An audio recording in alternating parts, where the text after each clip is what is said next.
NTMA judges loved the elegant simplicity of this terrazzo installation in an office building.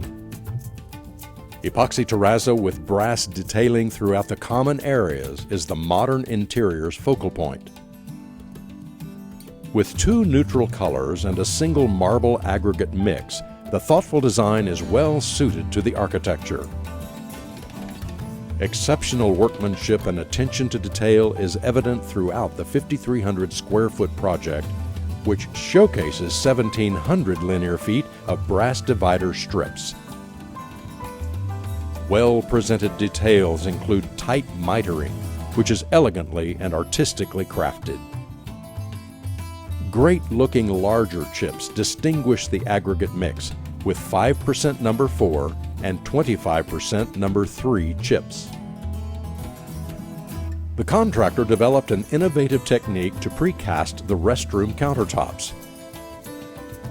21 separate pieces of precast terrazzo appear to have been sculpted like stone out of a single terrazzo block. The contractor also produced the 1,200 square feet of precast straight-capped base.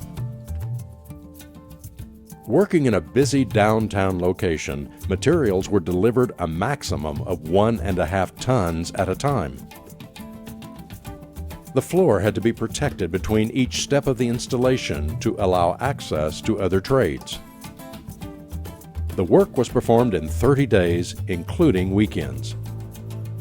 For this stunning, top-notch job in the Millo office building in downtown Bucharest, Romania, the NTMA offers its compliments to Aragon.